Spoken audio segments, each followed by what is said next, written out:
Ya Rasulullah, ya Nabi, laka syafa'ah, wa hadha matlabi ya Nabi, ya Rasulullah, ya Nabi. Assalamualaikum warahmatullahi wabarakatuh. Anak-anak semuanya, marilah kita senantiasa memanjatkan rasa syukur kepada Allah Subhanahu wa Ta'ala, di mana pada kesempatan kali ini kita semuanya masih diberikan kesehatan, masih diberikan kekuatan, dan diberikan suasana yang baik-baik saja. Dengan demikian, maka kita bisa bersama-sama belajar dengan sebaik-baiknya. Baiklah, pada kesempatan kali ini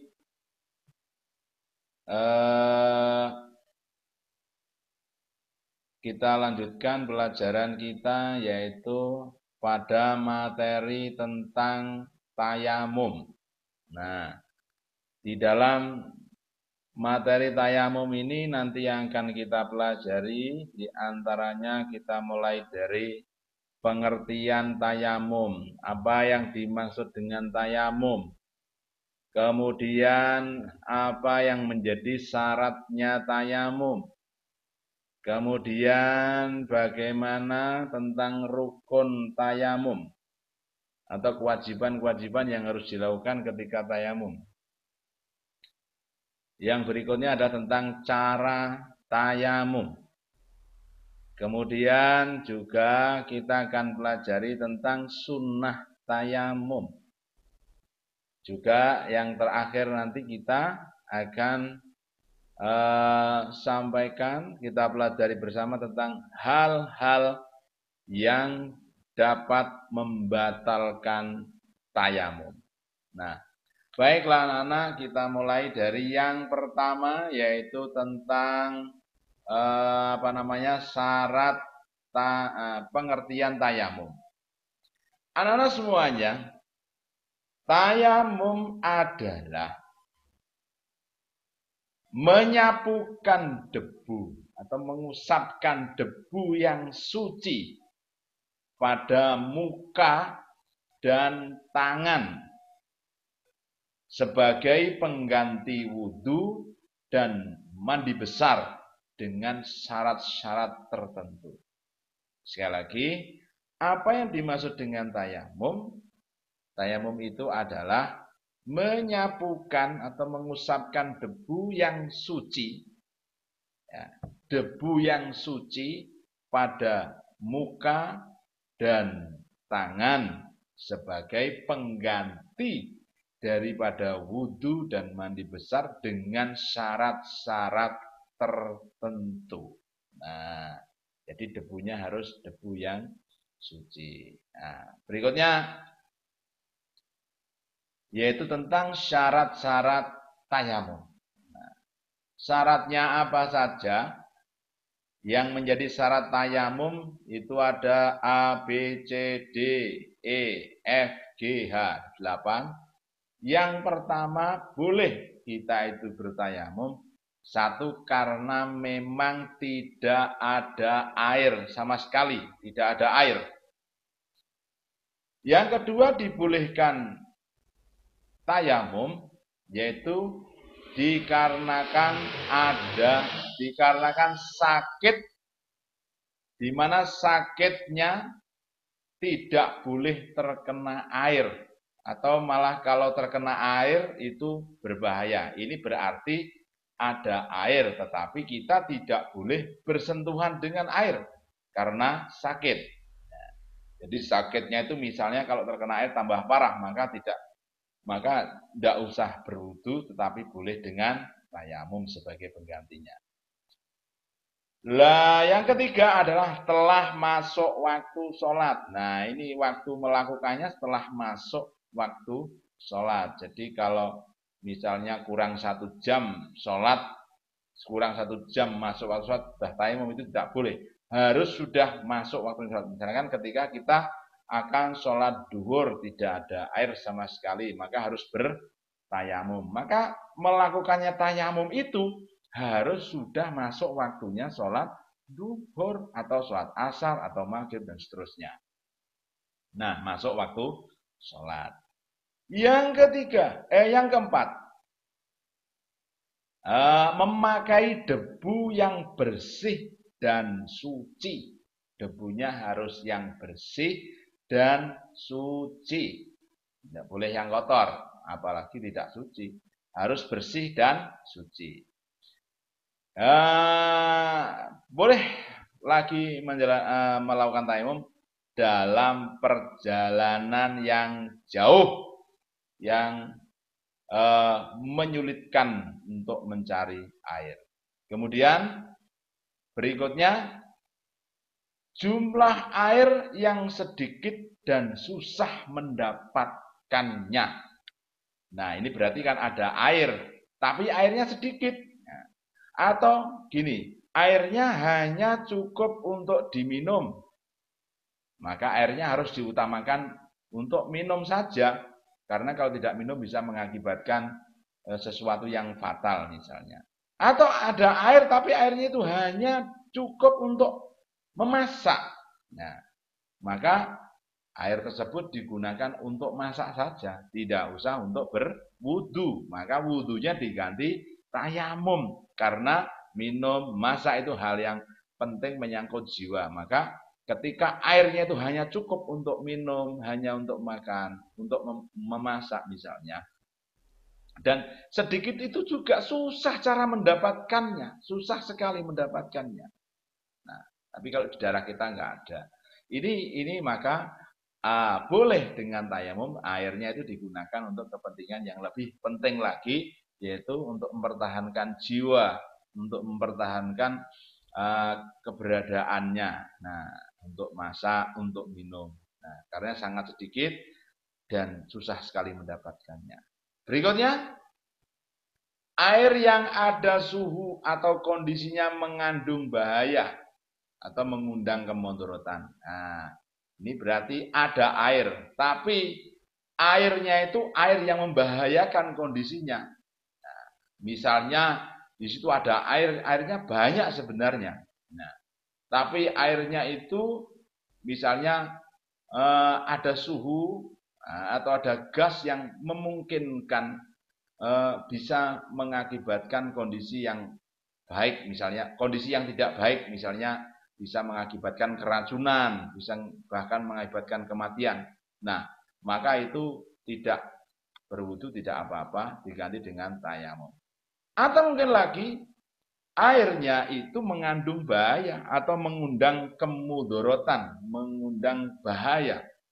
Misal ada air, tetapi ada sumber air, tetapi di sekitar sumber air itu ada harimau yang sangat besar dan buas misalnya. Kalau kita memaksakan diri mengambil air di sana, maka akan bisa berbahaya karena di sana ada harimau yang besar dan buas yang membahayakan. Nah, itu artinya air tersebut itu dalam kondisi yang mengandung bahaya atau mengandung apa tadi? Suhu yang tidak baik untuk badan atau mengakibatkan keracunan misalnya. Maka itu tidak berwudu, tidak apa-apa. Nah, maka diganti dengan tayamum. Nah, penjelasan pada bagian G atau nomor 7 ini hampir sama dengan 8. Sumber air terdapat bahaya, macam-macam bahayanya. Tadi kalau nomor yang sebelumnya tadi pada yang G tadi yang ke-7, nah di situ ada kemudorotan. Misalnya tadi ada harimau, ada ular yang sangat membahayakan pada sumber air. Atau di situ di dekatnya air itu kita mengambil air di sana ada memungkinkan adanya bahaya, misalkan longsor atau kebanjiran atau airnya itu sangat deras dan sangat curam tempatnya, dan di situ kalau kita mengambil mengakibatkan bahaya, misalkan bisa hanyut atau jatuh dan itu membahayakan jiwa, maka boleh diganti dengan bertayamum. Nah, itulah anak-anak syarat-syarat diperbolehkannya tayamum. Saya ulangi, 1, tidak ada air. Yang nomor 2, sakit yang tidak boleh terkena air. Yang keempat, harus sudah masuk waktu sholat. Yang kelima, memakai debu yang bersih dan suci dalam perjalanan jauh. Kemudian jumlah air yang sedikit dan susah mendapatkannya. Nah, itu boleh tayamum. Kemudian airnya ada suhu atau kondisinya mengandung bahaya atau bisa mengundang kemudaratan. Yang terakhir, pada sumber air terdapat bahaya. Inilah yang memperbolehkan kita tidak berwudu dan mengganti wudunya dengan tayamum. Nah, berikutnya, rukun tayamum. Yang pertama, rukunnya tayamum ada niat. Niat bertayamum karena Allah. Nah, itu. Yang kedua, mengusap muka. Mengusap muka. Nah, mengusap muka. Yang ketiga, mengusap kedua tangan sampai siku. Artinya dengan debu tadi. Lihat, kemudian ambil debu, kemudian yang pertama diusap ke muka, menyapukan ke muka. Nah, yang ketiga itu adalah mengusap kedua tangan sampai siku seperti orang berwudu itu. Yang keempat itu adalah tertib. Artinya tertib ini berurutan. Artinya tidak boleh dibolak-balik. Misalnya membasuh tangan dulu, kemudian basuh muka, terus niat. Tak boleh. Atau membasuh muka, niat, kemudian tangan. Itu nggak boleh. Jadi harus urut. 1, niat, mengusap muka, dan mengusap tangan sampai siku. Yang adalah tertib. Nah, itu adalah rukun daripada tayamum. Berikutnya, cara tayamum. Nah, caranya adalah cara melakukan tayamum. 1, menempelkan kedua telapak tangan pada debu yang bersih dan suci. Kemudian ditepukkan dan diusap ke wajah. Ini caranya yang pertama. Tempelkan kedua telapak tangan pada debu yang bersih dan suci. Kemudian ditepukkan dan diusap ke wajah. Itu yang pertama. Yang kedua, menempelkan kedua telapak tangan pada debu yang bersih dan suci. Kemudian ditepukkan, setelah ditepukkan, diusap ke kedua tangan sampai siku. Nah, ya sama yang dari yang pertama. Sama-sama apa? Ditempelkan pada debu yang bersih dan suci. Setelah itu setelah ditepukkan baru diusap ke tangan. Jadi tidak sembarang mengambil debu, dicaruk, kemudian diusap-usapkan misalnya. Nah, itu kan wajahnya bisa seperti terkena lumpur, nggak karu-karuan. Ada caranya. Nanti kita kasih praktek, video prakteknya di belakang. Nah, itu cara tayamum. Pertama, saya ulangi, menempelkan kedua telapak tangan pada debu yang bersih dan suci, kemudian ditepukkan dan diusap ke wajah yang pertama. Yang kedua, sama, menempelkan kedua telapak tangan pada debu yang bersih dan suci, kemudian ditepukkan dan diusap ke kedua tangan sampai siku, sampai ke sikunya. Jadi sama seperti wudu. Ketika di wajah juga seperti wudu. Batasan wajah itu kalau atas itu mulai dari tempat tumbuhnya rambut sampai ke dagu, sampai ke janggut ya. Kemudian batasan kanan kirinya itu sampai telinga kanan, dari ujung telinga kanan sampai ke ujung telinga kiri, itu batasan wajah. Nah, tangannya sampai ke siku seperti kita wudu. Berikutnya anak-anak, sunnah tayamum. Pertama, membaca basmalah. Jadi sebelum melakukannya bismillahirrahmanirrahim. Berikutnya, mendahulukan anggota yang kanan. Jadi didahulukan yang kanan. Nanti pertama tadi membasuh wajah misalkan dari sisi kanan, ya, dari sisi yang kanan. Kemudian ketika mengusap di tangan juga didahulukan tangan yang kanan. Jadi wajah diusap dari sisi kanan dulu ke kiri, atas bawah, kemudian ketika tangan mendahulukan tangan yang kanan dulu. Itu sunnah. Yang ketiga, dikerjakan secara beriringan antara rukun yang satu dengan rukun yang berikutnya. Maksudnya apa? Artinya sebagaimana di rukun tadi tertib tadi, terus. Jadi ketika rukun yang pertama langsung disambung ke rukun yang kedua, itu terus beriringan. Jadi setelah rukun yang pertama, kemudian langsung rukun yang kedua. Tidak boleh misalnya melakukan tayamum, kemudian rukun yang pertama dikerjakan, kemudian ditinggal makan dulu, ditinggal mainan HP atau apa, atau yang lainnya, pekerjaan yang lainnya. Nah, itu nggak boleh. Setelah itu baru dikerjakan berikutnya. Jadi harus beriringan. Rukun yang pertama dilakukan, kedua, dan seterusnya itu selalu berurutan beriringan. Tidak boleh di sela-sela dengan perbuatan-perbuatan yang lainnya. Nah, berikutnya tentang hal-hal yang membatalkan tayamum. Apa saja anak-anak yang membatalkan tayamum? Nah, di antara hal yang membatalkan tayamum itu adalah yang pertama, segala yang membatalkan wudu. Semua perbuatan atau semua bentuk yang membatalkan wudu itu adalah juga membatalkan tayamum. Misalnya bersentuhan kulit dengan laki-laki perempuan yang bukan muhrimnya, maka itu juga membatalkan wudu misalnya. Itu juga berlaku membatalkan pada tayamum. Nah, atau keluar hadas tipis misalnya. Nah, itu juga membatalkan tayamum. Semua itu adalah membatalkan wudu, otomatis membatalkan tayamum. Yang kedua adalah ditemukannya air. Nah, setelah tayamum ternyata tiba-tiba hujan sangat lebat misalnya. Airnya mencukupi untuk mandi, untuk wudu.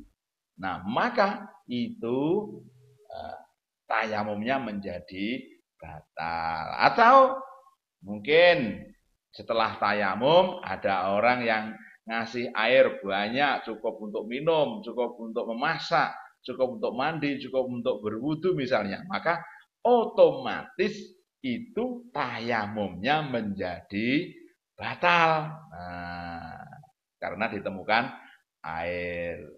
Yang ketiga, hilangnya penghalang untuk mendapatkan air. Seperti tadi yang dibilang Ustadz. Misalnya dalam satu daerah itu hanya ada satu sumber air. Hanya ada satu sumber air, airnya juga banyak sebenarnya. Tapi ketika mau mengambil air, misalnya di sana, di tempat mengambil air tadi, itu ada harimau misalnya. Atau ada singa, atau ada hal yang membahayakan. Maka dan itu sudah masuk waktunya sholat, tidak bisa mengambil air, maka boleh tayamum. Nah, dilalah kersane ngalah setelah tayamum, harimaunya menghilang atau perkara yang membahayakan tadi hilang, maka otomatis tayamumnya menjadi batal dan harus cepat-cepat mengambil air kemudian untuk berwudu. Nah, itu anak-anak tentang tayamum semuanya sudah kita bahas, dan anak-anak semuanya kita akan praktekkan cara kita melaksanakan tayamum. Nah, langsung saja untuk menyingkat waktu, langsung saja kita contohkan bagaimana praktek melaksanakan tayamum. Sebelumnya Ustaz kopiahnya ginikan dulu biar kelihatan batas-batas wajah. Jadi batas wajah itu mulai dari tumbuhnya rambut di sini, yang atas, yang bawah sampai ke sini. Kemudian samping kanan, ujung telinga kanan, ujung telinga kiri. Nah, prakteknya seperti ini. Kita ambil debu yang bersih dan suci. Seperti ini contohnya. Ini sambil baca Bismillahirrahmanirrahim. Nah, habis itu kita ginikan, kita tepukkan 3 kali seperti ini. Atau juga boleh ditiup begini. Nah, baru setelah itu kita usapkan ke wajah sambil membaca niatnya. Niatnya masih ingat? Nawaitu tayammuma listibahatis sholati fardholillahi ta'ala. Seperti ini. Basuhkan ke muka. Nawaitu tayammuma listibahatis sholati fardholillahi ta'ala. Nah, selesai rukun yang pertama. Kemudian ambil debu yang kedua. Plek seperti ini. Kita gosokkan sedikit, gosokkan. Kemudian kita tepukkan. Saya juga boleh ditiup seperti ini, kemudian dibasuhkan di tangan seperti ini. Nah, seperti ini. Sampai ke siku, ini nggak boleh ketutup ya, nggak boleh ketutup. Sampai ke sini, kemudian seperti ini, terus, nah, seperti ini, nah sampai ke siku. Nah, selesai. Nah, baru setelah itu kita boleh melakukan sholat. Nah, ketika ini anak perlu diperhatikan, 1 kali tayamum itu adalah 1 kali untuk melakukan satu amalan ibadah. Misalkan sholat, berarti ya 1 kali tayamum tadi listibahatis sholat, artinya hanya untuk mengerjakan satu ibadah, yaitu sholat. Misalnya nanti setelah sholat kepingin membaca Al-Quran, karena kalian Ustaz yakin kalian setiap habis sholat itu baca Al-Quran. Nah, tayamum lagi, niatnya nawaitu tayammuma liqiraatil Quran fardholillahi ta'ala. Seperti yang contoh tadi, kemudian membaca Al-Quran. Demikian anak praktek kita bertayamum. Semoga kita semuanya bisa beribadah dengan sebaik-baiknya, dan kita yakin di daerah kita banyak air, nggak perlu kita sampai bertayamum, kecuali pada hal-hal yang memang harus bertayamum. Demikian, Assalamualaikum warahmatullahi wabarakatuh. Allah Allah